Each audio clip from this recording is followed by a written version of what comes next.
Good evening students. बेटा आज का टॉपिक रहेगा वो रहेगा हमारा explain the importance of learning and discuss about it's different type. कि लर्निंग के इम्पोर्टेंस समझनी है और उसके अलग अलग टाइप्स को हमें डिस्कस करना है। तो लर्निंग है क्या?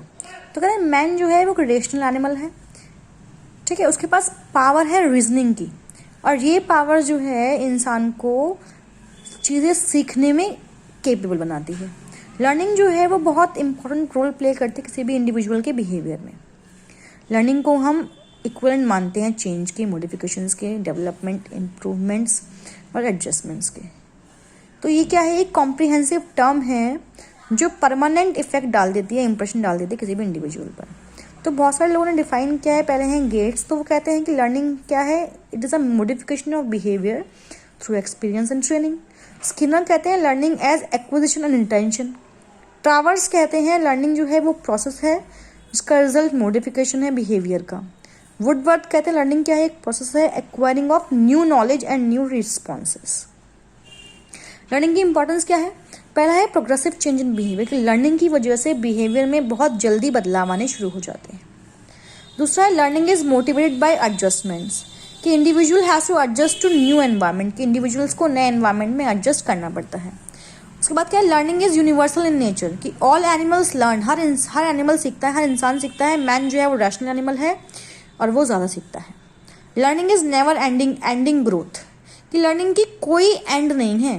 We always inspire to learn, कि हम हमेशा लाइफ टाइम सीख सकते हैं जितना हम चाहें, ठीक है जी। नेक्स्ट है लर्निंग कॉन्टिन्यूअस है, कि ये कॉन्टिन्यूअस प्रोसेस है, गोल डायरेक्टेड है और परपोसिव है।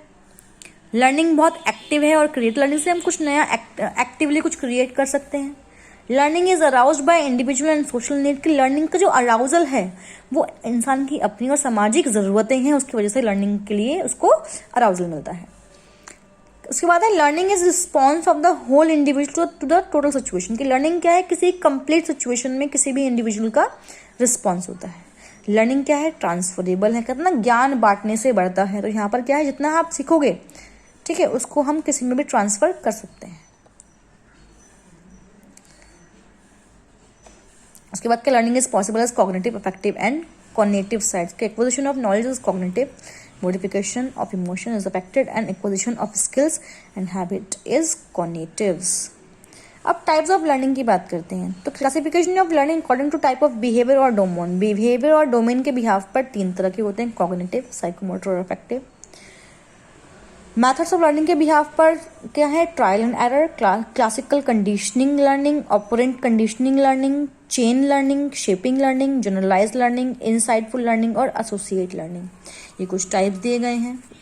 उसके बाद क्या है? अच्छा, एक और है क्या? Discriminate learning. कुछ और टाइप्स भी हैं लर्निंग के। पहला है प्राइम और कॉन्शियस लर्निंग, कॉन्कॉमिटेंट और unconscious learning, development learning, general learning और हायरार्किकल लर्निंग। तो यहाँ पर हमें जो दिया गया है वो है हायरार्किकल लर्निंग की classification of learning as given by Robert Gagne और on the basis of easy to difficult learning. तो यहाँ पे आपको एक चार्ट दिखाई दे रहा होगा। अभी ये हायरार्की क्या है कि स्टेप बाय स्टेप है। पहला क्या है? क्लासिकल लर्निंग और सिग्नल लर्निंग आती है, फिर स्टिमुलस और रिस्पॉन्स आता है, फिर चेन लर्निंग आती है, फिर वर्बल एसोसिएट लर्निंग आती है, फिर multiple discriminate learning, concept learning और फिर रूल लर्निंग और फिर प्रॉब्लम सॉल्विंग लर्निंग, ठीक है। ये स्टेप बाय स्टेप बच्चा सीखता है। नेक्स्ट जो पॉइंट टॉपिक है वो कौन से फैक्टर्स हैं जो अफेक्ट करते हैं लर्निंग को। तो यहाँ पे बहुत सारे फैक्टर्स हैं जो लर्निंग को अफेक्ट करते हैं। पहला क्या है? मीनिंगफुलनेस इफेक्ट, कि highly meaningful words are easier to learn, कि जो बहुत सारे मीनिंगफुल वर्ड्स होते हैं वो लर्न करने, रिमेंबर करने ईजी होते हैं बजाय मीनिंगफुल वर्ड्स के, लेस मीनिंगफुल वर्ड्स के, ठीक है भाई। नेक्स्ट कह रहे हैं कि सीरियल पोजीशन इफेक्ट, कि serial position effects result from the particular placement of an item with in a list. जो सीरियल पोजीशन इफेक्ट्स हैं वो पर्टिकुलर मतलब प्लेसमेंट बताते हैं कि भाई कौन क्रम, जिसे हम कहते हैं ना क्रम में लगाना, तो ये सीरियल पोजीशन उसकी बात कह रहे हैं। प्रैक्टिस इफेक्ट, कि एक्टिव प्रैक्टिस और रिहर्सल इम्प्रूव, जितना आप रिहर्स करोगे, जितना आप प्रैक्टिस करोगे, उतनी ही आपकी मेमोरी, उतनी ही आपकी कॉग्निशन जो है वो बढ़ जाएगी। तो practice makes a man perfect, ये आप जानते होंगे, जितनी ज़्यादा प्रैक्टिस करेंगे उतनी आपको ही प्रॉफिट होगा। नेक्स्ट है ट्रांसफर इफेक्ट। तो ट्रांसफर इफेक्ट्स क्या है? एफर्ट्स हैं प्रियर लर्निंग की on the learning of new material की। आप जब नया कुछ पढ़ रहे हो तो आपकी जो पुरानी नॉलेज है वो आपके काम आती है। नेक्स्ट है इंटरफेरेंस इफेक्ट्स की। Interference effect occur when memory और particular material is hurt by previous और सब्सिक्वेंट लर्निंग। कि सपोज आपने पहले कुछ और पढ़ा था लेकिन अब आप कुछ नया पढ़ रहे हो जिसमें आप कनेक्शन बिठा नहीं पा रहे हो, तो उसको हम बोलते हैं इंटरफेरेंस इफेक्ट। ऑर्गेनाइजेशन इफेक्ट क्या होता है कि ये वो इफेक्ट है कब आते हैं जब व्हेन लर्नर चंक और कैटेगराइज द इनपुट। जब लर्नर जो है, सीखने वाला जो है, वो किसी भी इनपुट को कैटेगराइज करता है। लेवल ऑफ प्रोसेसिंग इफेक्ट, कहते हैं the more deeply a word is process, जितना डीपली आप वर्ड को प्रोसेस करोगे better it will be remembered, उतना ही वो आप अच्छे से उसको रिमेंबर कर पाओगे। स्टेट डिपेंडेंट इफेक्ट, कहते हैं स्टेट और context dependent effect occur because learning takes place in within a specific context that must be accessible later at least initially within the same context. अब यहाँ पे जो है हम context की बात करें कि जो चीज़ें कॉन्टेक्स्ट डिपेंडेंट होती हैं, जो किताब में लिखा गया है, जो भी आप चीज़ पढ़ रहे हो, जो भी आप पैराग्राफ पढ़ रहे हो, जो भी आप एक बुक वगैरह जो भी पढ़ रहे हो, उस पर बेस्ड ये इफेक्ट है। नेक्स्ट है मिनोमोइक इफेक्ट। तो मिनोमोनिक स्ट्रेटजी फॉर एलेबोरेटिंग और relatively meaningless input by associating the input with more meaningful images और सिमेंटिक कंटेक्स्ट। अब यहाँ पे हम सिमेंटिक देखते हैं, स्ट्रक्चर्स देखते हैं सेंटेंसेस के, उसको भी इफेक्ट करता है। एब्स्ट्रैक्शन इफेक्ट क्या है? ये टेंडेंसी है लर्नर की कि आपको कितना अटेंशन पे कर रहा है और कितना वो पैसेज की जो जिस्ट है, जो मोटिव है, उसको रिमेंबर कर पा रहा है। लेवल इफेक्ट क्या है? This effect occur when the learner perceives that some part of the passage are more important than other. कि यहाँ पे क्या है कि भाई जहाँ पर लर्नर ये देख ले कि जो अगला टॉपिक है वो पहले से ज़्यादा इंपॉर्टेंट था, मतलब वो कंपेयर करना सीख लें। Prior knowledge effect, prior knowledge मतलब जो पुरानी नॉलेज है, आपने कोई भी चीज़ पढ़ी उसके बारे में आप कितना जानते हैं, ये भी आप इफेक्ट करता है। इंटरफेरेंस क्या है? जब लर्नर जो है वो स्कीमास का इस्तेमाल करते हैं या फिर अपनी पुरानी नॉलेज का इस्तेमाल करते हैं इंटरफेरेंसेस बनाने के लिए, मीनिंग निकालने के लिए। उसके बाद क्या है? स्टूडेंट मिसकंसेप्शन इफेक्ट, कि prior knowledge can leads to misconceptions, कि आपको मिसकंसेप्शंस हो सकते हैं। मान लो आप पहले कुछ और जानते थे लेकिन अब कुछ और जानते हैं, आप कुछ नया टॉपिक पढ़ रहे हैं, कोई रिलेशन नहीं है, ठीक है, तो उसकी वजह से भी मिसकंसेप्शंस आ सकते हैं। और लास्ट है टेक्स्ट ऑर्गेनाइजेशन इफेक्ट, कि text organization refers to the effect that the degree and type of organization build into a passage have on the degree and type of information that learner encode and remember. कि यहाँ पे degree के बारे में बात कर रहे हैं कि जो टेक्स्ट ऑर्गेनाइजेशन है इसमें वो इफेक्ट आते हैं कि डिग्री या टाइप जो है ऑर्गेनाइजेशन का जो बनाया गया है पैसेज के अंदर, उसमें किस तरह के इन्फॉर्मेशन है जो लर्नर एनकोड करके रिमेंबर कर सकता है। उसमें स्ट्रक्चरल एलिमेंट्स आते हैं जैसे कि advanced organization, preview, logic sequencing, outline formats, highlighting of main ideas, summarize, इस तरह की चीज़ें इसमें आपको देखने को मिलती है। ठीक है जी। नेक्स्ट टॉपिक जो है वो है trial and error theory of Thorndike. Thorndike एक जो है एक व्यक्ति थे जिन्होंने ट्रायल एंड एरर थ्योरी दी थी, और इसको हम किस तरीके से एजुकेशन में इम्प्लीमेंट कर सकते हैं वो हम जानेंगे। इसको हम classical conditioning and operant conditioning theory भी कहते हैं। ठीक है जी, जो कि थॉर्नडाइक ने दी थी। देखते हैं क्या कह रहे हैं। तो कह रहे हैं the founder of this theory is the Russian Nobel laureate physiologist Ivan Pavlov.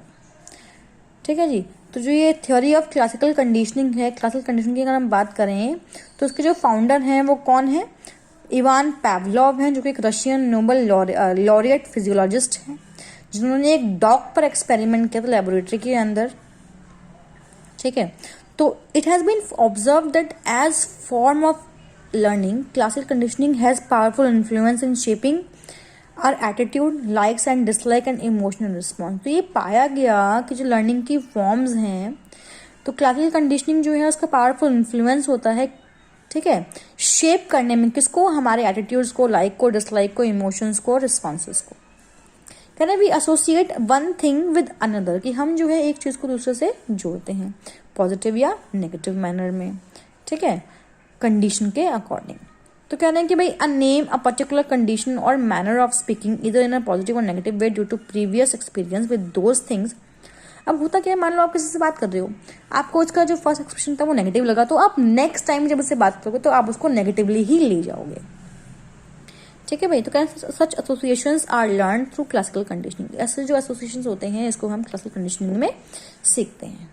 ठीक है, जो पीपल्स की लाइफ को इन्फ्लुएंस करते हैं और ये जो है एजुकेशनल सिचुएशंस को भी इफेक्ट करते हैं। कह रहे हैं in one of his experiment, उनके एक किसी एक्सपेरिमेंट में पैवलोव कैप्चर डॉग। अब पैवलोव ने क्या किया, एक डॉग लिया, वो बहुत दिनों से भूखा था।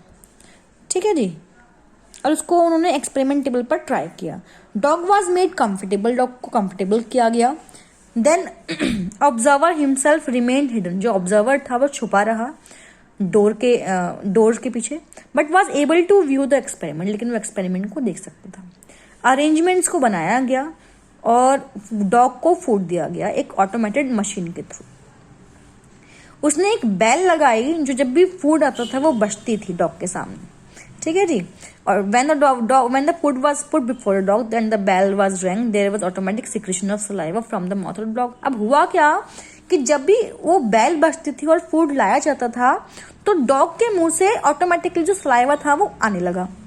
एक्टिविटी को प्रेजेंट किया गया, the food accompanied within the ringing of bell was repeat several time. अब ये जो एक्टिविटी थी बहुत बार रिपीट की गई कि जब जब बेल बजती तब तब फूड जो है वो सामने रख दिया जाता था और जो अमाउंट ऑफ सलाइवा था डॉग के मुंह से उसको मेजर किया गया। अब कुछ ट्रायल्स के बाद क्या हुआ, डॉग को खाना नहीं दिया गया, लेकिन बेल जो है वो बजती थी बट खाना नहीं आता था। इस केस में क्या हुआ, अमाउंट ऑफ सलाइवा मेजर किया गया और ये पाया गया कि even in the absence of food, की फूड नहीं आया लेकिन सिर्फ बेल बजी, लेकिन फिर भी बेल बजने पर डॉग के मुंह से सलाइवा निकला। ठीक है भाई, तो यहाँ पे आपको एक चार्ट, एक ग्राफ सा बनाया दिया गया है। ठीक है, इस ग्राफ में आपको बताया गया है अल्टीमेट लिंक। तो हुआ क्या, जो अब एक्सपेरिमेंट्स है thus brings to light 4 essential elements of the conditioning process. तो इस एक्सपेरिमेंट की वजह से 4 जो चीजें हैं, 4 एलिमेंट्स जो हैं वो दिखाई देते हैं। पहला एलिमेंट क्या है, ये एक नेचुरल स्टिमुलस है, technically known as unconditional stimulus. ठीक है, तो इसको हम अनकंडीशनल स्टिमुलस भी, जो कि एक फूड है। It result in a natural response. अब उसकी वजह से क्या हुआ, एक नेचुरल रिस्पॉन्स है, जिसको हमने क्या कहा, अनकंडीशनल रिस्पॉन्स कहा। इस रिस्पॉन्स ने क्या किया, सेकंड एलिमेंट, ये रिस्पॉन्स जो है ये सेकंड एलिमेंट है। थर्ड एलिमेंट क्या है, एक आर्टिफिशियल स्टिमुलस की, जो कि एक रिंगिंग ऑफ बेल, कि भाई आर्टिफिशियल जो हमने बनाया है। ठीक है, इसको हम कंडीशनड स्टिमुलस कहते हैं। It is substituted for the natural stimulus food. To begin with the conditional stimulus does not evoke the desired response, that is the conditioned response. की अब जो है एक कंडीशनिंग रिस्पॉन्स बनाया गया, जिसको हमने कंडीशनल रिस्पॉन्स कहा, और ये है आपका फोर्थ एलिमेंट है। कह रहे हैं as result of conditioning one learns to produce behaviour in the form of condition response to a conditional stimulus.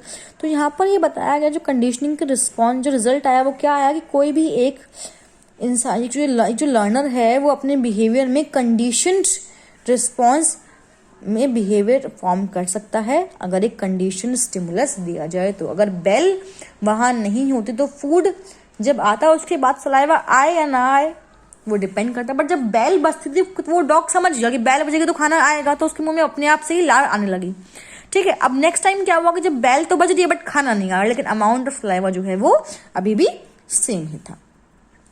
तो हुआ क्या कि थ्योरी ऑफ कंडीशनिंग से जो पैवलोव ने बताई है, ये बताया गया कि learning as habit formation and is based on the principle of association and substitution. की लर्निंग जो है एक हैबिट है जो कि principle of association and substitution पर बेस्ड होती है। ये सिंपली क्या है, एक स्टिमुलस रिस्पॉन्स है, टाइप ऑफ लर्निंग है, जहां पर wherein place of natural stimulus like food, water, sexual contact etcetera and artificial stimulus like sound of the bell, site of light of defined colour can evoke a natural stimulus. की एक किसी artificial stimulus की help से हम natural stimulus को arise कर सकते हैं। ठीक है जी, करें आप perfect association occurs between the type of stimulus present together. As a result, after some time, the natural stimulus can be substituted or replaced by an artificial stimulus, and this artificial stimulus is able to give you the natural response. ठीक है भाई, artificial stimulus जो है वो भी एक natural response को create कर सकती है। ठीक हुई बात। आगे जो है वो है डिटर्मिनेंट्स ऑफ सीसी। कह रहे in the process of this research Pavlov distinguish 5 major determiners on और कंडीशनिंग प्रोसेस। अब इसके बिहाफ पर उसने 5 डिटर्मिनेंट्स दिए। पहला एक्विजिशन, ये टाइमिंग से रिलेटेड है। When anus natural stimulus comes after or later on, it has no significance, but when it comes just before, it brings a desirable response. उसके बाद है extinction, कि decline of conditioning response in absence of UCS, unconditioned stimulus, कि अगर unconditioned stimulus नहीं होगा तो conditioned response भी नहीं आएगा। उसके बाद क्या है स्पॉन्टेनियस रिकवरी, कि during his experiment Pavlov observe that if he allowed several hours to elapse before sounding the tone again, the CR to tone would reappear. This reappearance of CR after a pause is called spontaneous recovery. This is indicate that extinction of was inhibition, not the elimination. तो ये कहा गया जब Pavlov अपनी discovery कर रहे थे, जब एक्सपेरिमेंट कर रहे थे, उन्होंने जो है बहुत बार अलाउ किया साउंड को, साउंड बहुत बार बजाया उन्होंने, तो सीआर की जो टोन थी वो रीअपियर हो गई। और जो ये रीअपियरेंस था सीआर का पॉज के बाद, इसको हमने कहा स्पॉन्टेनियस रिकवरी। फिर जनरलाइजेशन, कि they would respond to other stimuli, कि अब वो नेचुरल की जगह पर आर्टिफिशियल स्टिमुली को भी रिस्पॉन्स कर रहा है, इसको हमने जनरलाइजेशन कहा। फिर discrimination, the dog could also learn to respond only to the sound of the particular tone and not the other tone, कि जो साउंड था सिर्फ डॉग एक साउंड को पहचानता है जो बैल में बजती है। अगर कोई और साउंड आप बजाओगे तो वो उसको पहचान नहीं पाएगा और सलाइवा नहीं आएगा। एजुकेशनल इम्प्लीकेशन हम कैसे, educational applications of classical conditioning, कि हम इसको एजुकेशन में कैसे इंप्लीमेंट कर सकते हैं। तो क्या है socially desirable behaviour elementary school children have to adopt with society in future.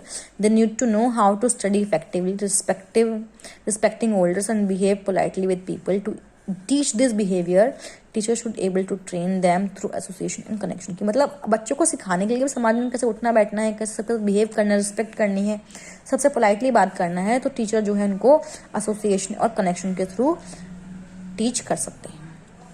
जैसे एग्जाम्पल दे रखे हैं दो, कि चिल्ड्रन को सिखाया जाए क्लीनलीनेस की हैबिट्स, पंक्चुअलिटी की हैबिट्स, बड़ों की इज्जत करने की हैबिट्स, क्रिएटिविटी।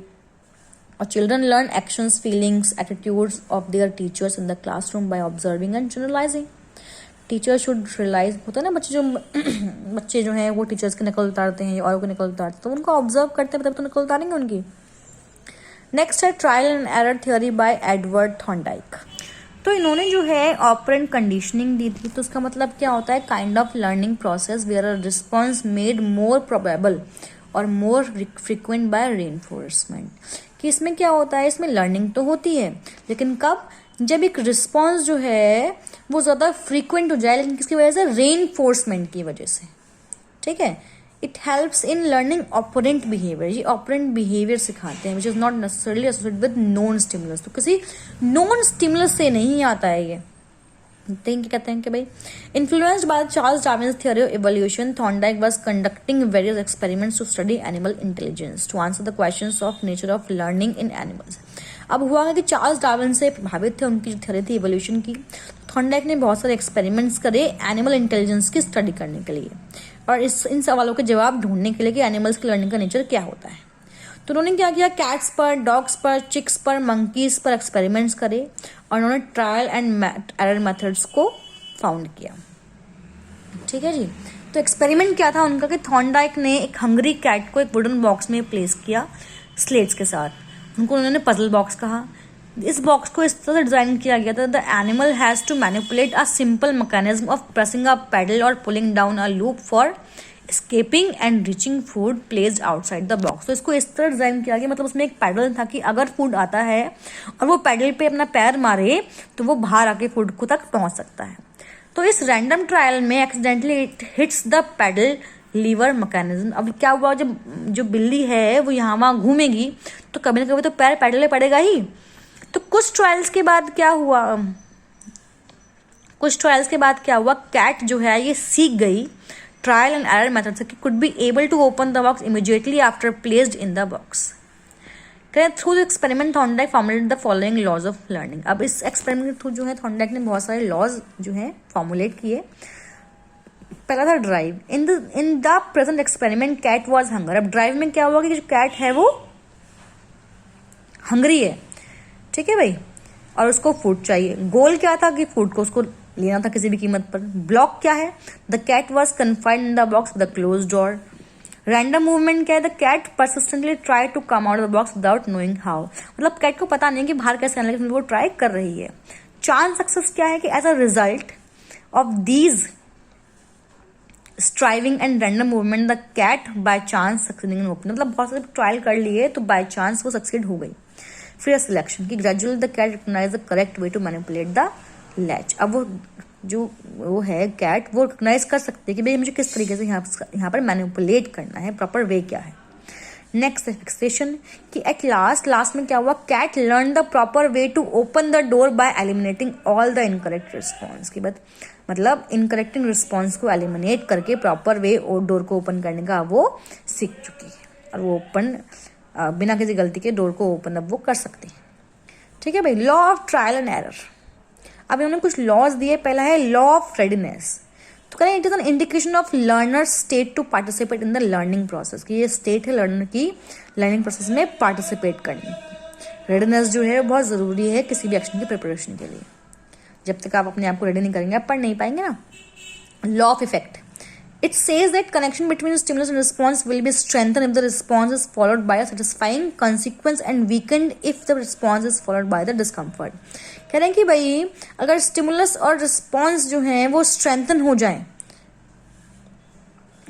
अगर स्टिमुलस और रिस्पॉन्स का जो कनेक्शन है वो स्ट्रेंथ हो जाए, तो अगर जो रिस्पॉन्स है वो सेटिस्फाइंग कॉन्सिक्वेंस के साथ किए जाए, और ये कमज़ोर हो जाता है अगर डिस्कम्फर्ट के साथ किए जाए।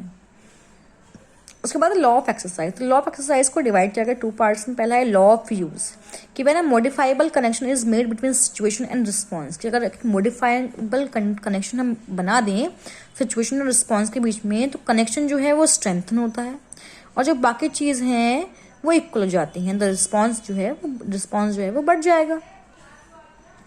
फिर लॉ ऑफ डिसयूज, कि when a modifiable connection is not made, अगर हम मॉडिफाइबल कनेक्शन जो है नहीं बनाएंगे सिचुएशन और रिस्पॉन्स के बीच में, जो टाइम की लेंथ है और जो कनेक्शन की स्ट्रेंथ है वो डिक्रीज हो जाएगी। ठीक है। अब एजुकेशन में कैसे इसको इम्प्लीमेंट करें, तो क्या जो फर्स्ट लॉ है थॉर्नडाइक का रेडनेस का, वो क्या दिखाता है कि in order to teach effectively a teacher must try to prepare the learner by motivating them, कि जो टीचर है वो बच्चों को मोटिवेट करे सीखने के लिए। और चाइल्ड जो कि सीखने के लिए तैयार है, जो चाइल्ड होते हैं वो इस तरीके से बहुत जल्दी सीखने के लिए तैयार हो जाते हैं, इफेक्टिव और सेटिस्फैक्शन के साथ अपनी प्रिपरेशन करते हैं, बजाय उनके जो रेडी नहीं होते हैं।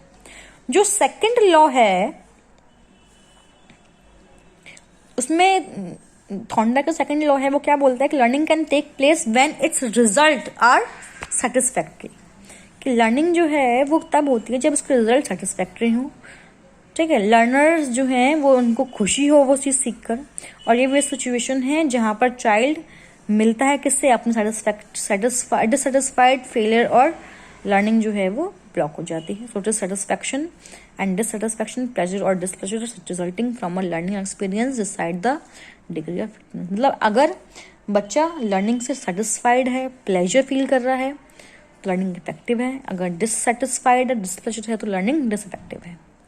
करें for effective learning, present learning should be linked with past experience, कि इफेक्टिव लर्निंग के लिए जो प्रेजेंट लर्निंग है वो पास्ट से कनेक्ट होनी चाहिए, और फ्यूचर लर्निंग के लिए भी कनेक्शन वहाँ पे मिलना चाहिए। Learner should be encourage to perform task independently, कि लर्नर को आप इनकरेज करो कि अपने टास्क वो खुद करें। ठीक है जी। तो ये 2 हम आज पढ़ चुके हैं। कल हम पढ़ेंगे स्किनर की ऑपरेंट कंडीशनिंग थ्योरी, कि स्किनर ने क्या कहा था अपनी ऑपरेंट कंडीशनिंग में, और फिर आगे पढ़ेंगे। आज आप ये 2 थ्योरीज जो हैं और जो लर्निंग का प्रोसेस हमने पढ़ा उसको आप कंप्लीट कर लेंगे। कल मिलते हैं। ठीक है। आज आप अपनी से पढ़ाई कीजिए, जो भी डाउट है वो मुझसे आप पूछ लेंगे।